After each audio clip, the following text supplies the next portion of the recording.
dari Kabupaten Pringsewu, Lampung.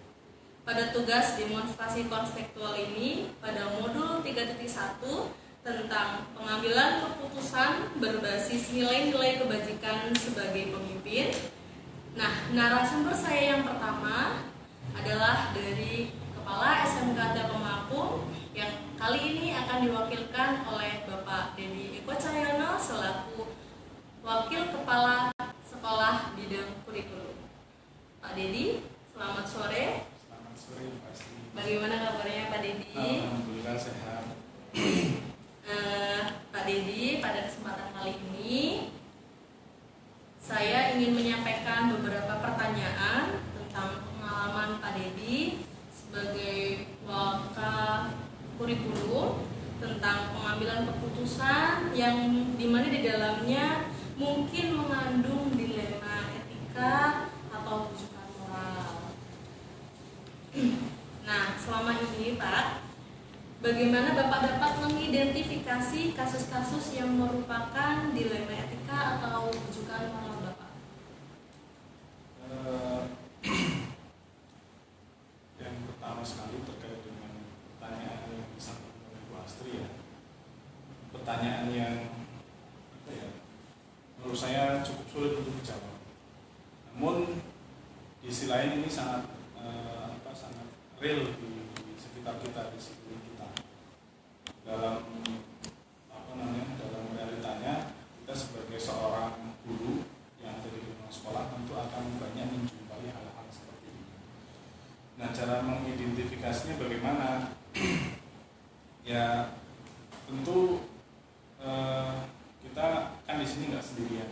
Kita itu hidup sosial bersama dengan rekan-rekan, teman-teman yang bisa jadi identifikasi itu datang dari teman atau dari kita langsung. Dan tentu dalam setiap saat yang namanya dilema etika itu pasti ada, dan bagaimana kita nanti menyikapi ini. Jadi dalam mengidentifikasi ini itu bisa kita sendiri melihat dengan kondisi yang ada, atau bisa juga dari lingkungan, dari teman-teman, dari guru atau siswa yang dihadapkan kita. Saya kira itu. Baik Pak. Nah Pak, selama ini bagaimana Bapak menjalankan dari pengambilan keputusan di sekolah kita, terutama untuk kasus-kasus di mana ada dua kepentingan yang sama-sama bernilai benar atau sama-sama mengandung nilai kebajikan, Pak? Terkait pertanyaan yang kedua ini, sekali lagi kita pasti sering dihadapkan dengan seperti ini. Maka baik sebagai seorang top leader dalam ini, mungkin kepala sekolah atau saya kebetulan yang ada di bawah ini membantu beliau dalam menjalankan pengambilan keputusan itu, kita tidak bisa sendirian. Kita harus melibatkan banyak pihak, guru, siswa, ataupun desainer pendidikan dan pendidikan, atau bahkan seluruh warga sekolah. Tergantung bagaimana kasus yang menjadi persoalan saat itu. Seperti itu pasti.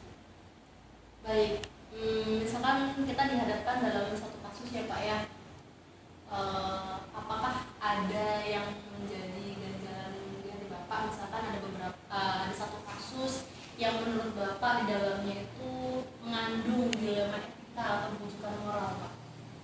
Ya, saya kira pertanyaannya masih saling berkaitan ya. Sekali lagi pasti ada. Tapi sekali lagi kita di sini bukan makhluk individual. Walaupun unsur-unsur itu ada, tapi sekali lagi agar segala sesuatu itu bisa berjalan baik, kita harus membangun komunikasi, membangun kolaborasi dengan tim, sehingga dilema-dilema etika yang secara individu dihadapi atau mungkin secara lembaga atau secara manajemen itu bisa kita sikapi dengan bijak. Jadi itu tadi termasuk langkah-langkahnya ya Pak ya. Lalu Pak, untuk hal-hal apa saja yang selama ini Bapak anggap efektif ya Pak dalam pengambilan keputusan pada kasus-kasus dilema etika ini Pak? Nah, sekali lagi masih berkaitan, jadi langkah-langkah yang kita ambil, yang pertama sekali kita harus tahu prinsip dalam mengambil keputusan itu. Pertama, harus berbasis data.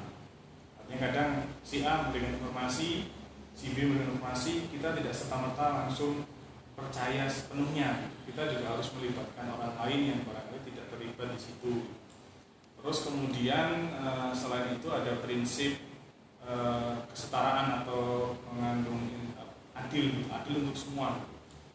Jadi keputusan yang kita ambil itu dipastikan bisa dirasa adil oleh yang nanti menjadi keputusan kita bersama. Kemudian yang berikutnya adalah sesuai dengan aturan yang ada di sekolah, tidak melanggar aturan-aturan yang ada. Nah, ketika itu sudah menjadi satu prinsip, ya berikutnya tadi melibatkan, menurut saya yang efektif ya kita musyawarah, nanti akan ada masukan-masukan, pendapat, barangkali perlu di situ ada musyawarah mufakat, ada voting dan sebagainya. Apalagi ini yang diambil adalah etika yang baik. Maka ya saya kira itu cara yang lalu Pak, hal-hal apa saja Pak yang selama ini merupakan tantangan nih Pak dalam pengambilan keputusan pada kasus-kasus dilema etika ini Pak? Tantangan yang ada barangkali ketika yang menjadi keputusan kita itu tidak bisa diterima secara langsung, karena setiap diri kita itu pasti memiliki dua sisi, ya seperti halnya koin gitu ya, pasti ada dua sisi, ada pro kontra. Sebaik apapun hasil yang kita buat, kebijakan yang kita buat, pasti akan ada pro dan kontra. Namun selama kemudian itu tadi berdasarkan prinsip-prinsip yang ada tadi, insya Allah nantinya juga lambat-lambat akan diterima oleh semua. Apakah Bapak memiliki sebuah jadwal tertentu dalam sebuah penyelesaian kasus dilema etika Pak? Mungkin apakah Bapak langsung menyelesaikan di tempat atau memiliki sebuah jadwal untuk menyelesaikannya, atau bentuk atau prosedur seperti apa yang akan Anda jalankan Pak? Dalam menyikapi dilema etika yang terjadi pada tataran penyelesaian atau pengambil keputusan itu dapat kita kategorikan berdasarkan berat kecilnya itu, berat ringan, kecil besarnya sebuah kasus yang ada. Ketika kasusnya itu tidak berat, hal yang mungkin lingkupnya tidak besar, barangkali apalagi sebagai seorang pimpinan itu tentu bisa langsung diambil keputusan di situ. Namun ketika itu memang melibatkan banyak orang, kemudian memang untuk kepentingan umum, ya saya kira kita harus melibatkan tim, melibatkan manajemen, atau bahkan kita melibatkan pihak-pihak eksternal yang memang paham dengan kondisi itu, supaya kita bisa mengambil keputusan. Jadi intinya sesuai kasus yang dihadapi ya Pak ya. Jika kasusnya ringan berarti cukup diselesaikan pada saat itu juga, tapi jika kasusnya sedang atau berat bisa didiskusikan terlebih dahulu dengan para manajemen ya Pak ya, dan tim-tim yang ada. Baik Pak, apakah seseorang atau mungkin adakah seseorang atau faktor-faktor apa yang selama ini mempermudah atau membantu Bapak dalam pengambilan keputusan dalam kasus-kasus dilema etika ini Pak? Ya, setiap sekolah pasti punya aturan atau tertib dan kesepakatan yang diambil. Kemudian sekolah juga punya perangkat, tools bagian-bagian yang itu memang difungsikan untuk salah satunya untuk mempermudah ini, mempermudah kita dalam mengambil kebijakan.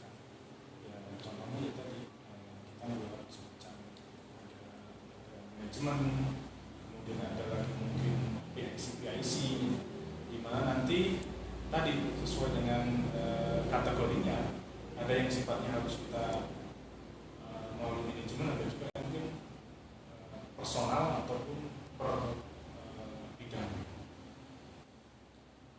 Baik. Nah, dari semua hal yang telah disampaikan, pembelajaran apa yang dapat Bapak ketik nih dari pengalaman Bapak untuk mengambil keputusan dilema etika ini, Pak? Hikmah atau Pembelajaran yang bisa diambil. Dilema etika itu sebenarnya bukan masalah yang berat ketika kita bisa mengkolaborasikan berbagai unsur atau berbagai tadi pihak-pihak bisa diajak bersama. Namun akan lebih berat jika itu dipikir sendirian secara individu ataupun untuk kepentingan pribadi. Tapi selama ini tujuannya adalah untuk kepentingan bersama, maka saya kira dengan kita berkolaborasi, dengan kita melakukan komunikasi yang baik, itu menjadi salah satu kunci kita untuk sukses ataupun berhasil untuk diwujudkan. Baik, berarti intinya harus ada kolaborasi ya Pak untuk menyelesaikan sebuah kasus ya, jadi agar tidak terjadi dilema etika seperti itu.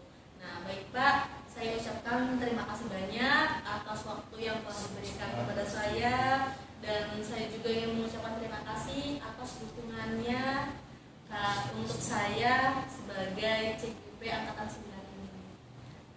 Sama-sama pasti, semoga apa yang menjadi harapan dan cita-cita bisa terwujud, terkabul, dan jangan lupa ketika nanti sudah menjalani semuanya, kemudian oleh Allah Subhanahu Wa Taala dimudahkan untuk lulus, jangan lupa untuk berbagi dengan teman-teman. Oke, siap. Terima kasih Pak. Mungkin adakah seseorang atau faktor-faktor apa yang selama ini mempermudah atau membantu Bapak dalam pengambilan keputusan dalam kasus-kasus dilema etika ini, Pak? Ya, setiap sekolah pasti punya aturan atau tertib dan kesepakatan yang diambil, kemudian sekolah juga punya perangkat khusus bagian-bagian yang itu memang difungsikan untuk salah satunya untuk mempermudah ini, mempermudah kita dalam mengambil kebijakan. Ya, contohnya ya tadi kita membuat semacam ada manajemen, kemudian ada lagi mungkin PIC, di mana nanti tadi sesuai dengan kategorinya, ada yang sifatnya harus kita melalui manajemen, ada juga yang mungkin personal ataupun per bidang. Baik. Nah, dari semua hal yang telah disampaikan, pembelajaran apa yang dapat Bapak ketik nih dari pengalaman Bapak untuk mengambil keputusan dilema etika ini, Pak? Hikmah atau Pembelajaran yang bisa diambil. Dilema etika itu sebenarnya bukan masalah yang berat ketika kita bisa mengkolaborasikan berbagai unsur atau berbagai tadi pihak-pihak bisa diajak bersama. Namun akan lebih berat jika itu dipikir sendirian secara individu ataupun untuk kepentingan pribadi. Tapi selama ini tujuannya adalah untuk kepentingan bersama, maka saya kira dengan kita berkolaborasi, dengan kita melakukan komunikasi yang baik, itu menjadi salah satu kunci kita untuk sukses ataupun berhasil untuk diwujudkan. Baik, berarti intinya harus ada kolaborasi ya Pak untuk menyelesaikan sebuah kasus ya, jadi agar tidak terjadi dilema etika seperti itu. Nah, baik Pak, saya ucapkan terima kasih banyak atas waktu yang telah diberikan kepada saya, dan saya juga ingin mengucapkan terima dukungannya untuk saya sebagai CQP Angkatan 9 ini. Sama-sama pasti, semoga apa yang menjadi harapan dari kita bisa terwujud, terkabul, dan jangan lupa ketika nanti sudah menjalani semuanya, kemudian oleh Allah Subhanahu Wa Taala dimudahkan untuk lulus, jangan lupa untuk berbagi dengan teman-teman. Oke, siap. Terima kasih Pak. Sama. Nah, narasumber saya yang kedua adalah Kepala SDIT Cahaya Madani 2 Pringsewu yang beralamatkan di Gading Rejo dengan Ustadz Edi Susanto SPD. Assalamualaikum Ustadz. Waalaikumsalam. Bagaimana kabarnya Ustadz hari ini? Alhamdulillah sehat. Yang pertama saya ucapkan terima kasih atas waktu yang Ustadz berikan kepada saya untuk menyampaikan beberapa pertanyaan yang mungkin nanti di dalamnya ada dilema etika atau bujukan moral Ustadz. Nah, selama ini bagaimana Ustadz dapat mengidentifikasi kasus-kasus yang merupakan dilema etika atau bujukan moral Ustadz? Baik, terima kasih Ibu untuk pertanyaannya. Kami di SDIT Cahaya Madani Pringsewu ini, Kecamatan Gading Rejo ini adalah sekolah swasta ya, sekolah swasta. Itu ada beberapa permasalahan di orang tua dan siswa, termasuk salah satu siswa kelas sekarang kelas 3 ya. Namanya boleh disebutin ya? Ya, Silakan. Awal-awal itu dia anaknya rajin sekali berangkat, dia bermain dengan teman-temannya dengan enjoy, kemudian seperti ya anak umumnya lah gitu. Kemudian beberapa bulan terakhir ini dia sudah jarang berangkat gitu, jarang masuk gitu. Nah, ketika kita visit gitu ke rumahnya, ternyata dia sedang bermain gitu, bermain di rumahnya gitu. Alasannya sakit waktu itu kan, sudah beberapa minggu nggak masuk, kita visit ternyata bermain di rumahnya. Setelah kami tanyakan kondisi, dan ternyata tidak ada yang nganter gitu, tidak ada yang nganter gitu. Nah, kemudian sekolah memberikan sebuah solusi lah ya. Solusi kalau alasannya tidak bisa mengantar, itu sekolah bisa membantu itu dengan abodemen. Dengan abodemen, alhamdulillah dengan seiring jalan waktu berangkat melalui sekolah. Nah, kemudian beberapa perjalanan itu ternyata mandek juga gitu. Permasalahannya masalah honor gitu di abodemen gitu, sehingga abodemen itu tidak mau menjemput lagi karena rumahnya jauh di W5 sana gitu.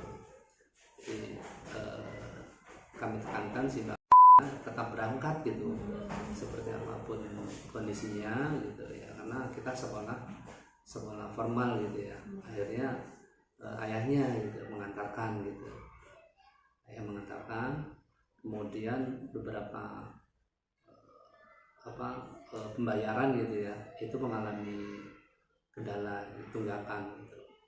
Tunggakan sampai beberapa bulan gitu mengalami tunggakan. Sebenarnya anaknya rajin gitu. Rajin artinya pembelajar lah gitu, ketika ada tugas atau materi-materi dia bisa mengikuti gitu. Masalahnya memang di orang tua, di orang tua tidak ada yang mengantar gitu. Nah, kemudian tidak ada komunikasi juga gitu kalau nggak dihubungi di sekolah gitu. Baik Pak, selama ini bagaimana Ustadz menjalankan pengambilan keputusan di sekolah, terutama untuk kasus-kasus di mana ada dua kepentingan yang sama-sama benar atau sama-sama mengandung nilai kebajikan ya Ustadz? Iya, kalau dilema etikanya itu kan pertama si Anandanya kan masih tahap sekolah gitu ya, sementara dia tidak ada yang mengantar gitu. Yaitu masalahnya ke orang tua sih ya. Jadi yang harus dikomunikasikan adalah ke orang tuanya. Kita sudah memberikan sebuah solusi sebetulnya dengan adanya abodemen tadi, abodemen ternyata kembali lagi ke orang tuanya gitu. Terkendala di pembiayaan gitu. Nah kami harus gimana ya, di sisi lain ya nggak mungkin kalau kita gurunya yang menjemput gitu kan, antar pulang nggak mungkin gitu. Kita sudah berupaya untuk membantu dengan abodemen gitu ya. Nah, ternyata dikembalikan lagi ke orang tua, terhambat di pembiayaan, termasuk SPP, bayar-bayar lain juga nunggak gitu kan. Nah kemudian kita panggil gitu orang tuanya, kita panggil untuk segera menyelesaikan lah gitu administrasi sekolah gitu. Nah, kemudian dia berjanji ya untuk akhir bulan Februari ini gitu, dengan cara menyicil. Ya sekolah sebenarnya fleksibel, artinya memberikan keringanan lah, gitu. Dipersilahkan gitu. Jadi saya nggak mungkin ya bisa mengambil keputusan dengan sepihak gitu ya, tanpa konfirmasi gitu. Orang tuanya bisa saja gitu mengeluarkan gitu kan ke swasta ya, tapi saya tidak mengambil kebijakan itu. Ya dilemanya di situ. Baik, ya. Sebenarnya langkah-langkah yang dilakukan atau prosedur yang dilakukan sekolah sudah sesuai ya, Ustadz ya. Sudah melakukan komunikasi dengan orang tua, terus sudah melakukan home visit ya. Yang terpenting adalah sebenarnya komunikasi antara pihak orang tua dengan sekolah seperti itu.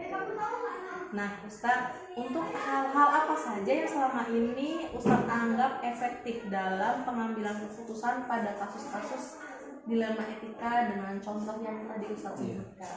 Kita kan ada forum guru ya, jadi setiap hari Selasa itu kita ada istilahnya suro itu musyawarah. Musyawarah guru, kita ceritakan gitu, permasalahan anak di kelas itu masing-masing itu menceritakan gitu. Salah satunya gurunya menceritakan ya itu sebetulnya anaknya itu rajin, pembelajar, super, kemudian cepat juga untuk pembelajaran gitu. Cuman di orang tuanya gitu, di orang tuanya itu yang kurang support lah gitu. Jadi melalui musyawarah itu insya Allah ada solusi-solusi yang bisa kita dapatkan gitu, dengan cara tadi visi, kemudian membantu dengan adanya abodemen, kemudian jika masalahnya pembiayaan bisa diangsur gitu. Jadi nggak langsung kita eksekusi, udah dikeluarkan aja dikeluarkan aja karena merepotkan sekolah gitu. Apalagi masalah pembiayaan juga masih enggak. Nah itu kita belum masih dalam kekeluargaan lah gitu. Nah sekarang apakah Ustadz memiliki sebuah jadwal tertentu atau tatakan dalam sebuah kasus dilema etika? Jadi apakah langsung menyelesaikan di tempat, apakah nanti memiliki jadwal untuk menyelesaikannya, bentuk atau prosedurnya seperti apa yang sudah dilakukan? Tadi Ustadz bercerita ini sepertinya bukan menyelesaikan di satu tempat ya, karena permasalahan ini sepertinya agak panjang. Ketika sudah di home visit, si siswa beberapa kali sudah bisa masuk sekolah, tapi kembali lagi diulangi kesalahannya ya. Jadi mungkin adakah prosedur atau bentuk penyelesaiannya? Ya. Kalau untuk jadwal secara spesifik kita nggak ada ya, karena itu yang hadir aja sih gitu. Karena kasus itu kan kalau bisa tuh ya jangan diminta lah gitu. Cuman bagaimana kita menyikapinya dengan cara tadi ya, kita sudah sikapi, kita fleksibel gitu, memberikan tenggang waktu gitu, mudah-mudahan ada progres lah gitu, ada progres gitu. Masalah-masalah yang ada gitu. Ya bukan hanya di anak, di guru juga ada, di orang tua ada. Itu salah satu. Kalau untuk yang sekarang, apakah Ananda sudah kembali ke sekolah atau masih jarang masuk? Alhamdulillah sudah. Alhamdulillah sudah. Karena tadi ya diberikan sebuah keringanan, untuk mengangsur masa pembiayaan. Dan kalau memang abodemen gitu ya, itu kan kembali lagi ke orang tuanya. Kalau memang sanggup ya silakan abodemen, kalau enggak ya risiko untuk menghantarkan gitu. Berarti bisa dikatakan komunikasinya sepertinya berhasil ya Ustadz ya, dengan orang tua. Sekarang si Ananda bisa kembali lagi ke sekolah, tidak lagi baik. Nah, Ustadz, dari semua hal yang telah disampaikan, pembelajaran apa yang bisa Ustadz petik dari pengalaman Ustadz dalam pengambilan keputusan pada dilema etika ini? Jadi Ustadz mengambil keputusan karena si anak ini berprestasi, ya semangat belajar, jadi memberi keringanan kepada orang tua dengan cara dicicil. Yang penting si anaknya tetap masuk sekolah gitu.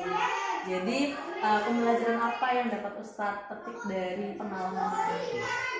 Pembelajarannya dari kasus-kasus yang terjadi gitu ya, semakin mendewasakan saya sebagai pimpinan. Jadi banyak solusi-solusi yang saya dapat, kemudian pengalaman-pengalaman yang saya dapat gitu. Bukan hanya satu kasus tapi beberapa permasalahan yang saya alami gitu. Semakin banyak permasalahan ya semakin banyak pengalaman yang kita dapatkan.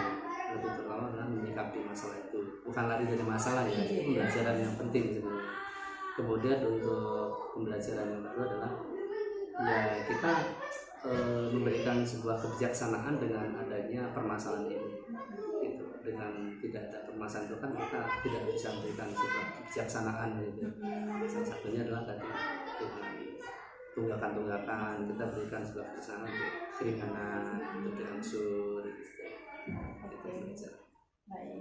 Baik Ustadz, terima kasih atas waktunya, atas berbagi pengalaman kepada saya, berbagi cerita tentang bagaimana kita menyikapi masalah yang menjadi dilema etika dalam sebuah organisasi.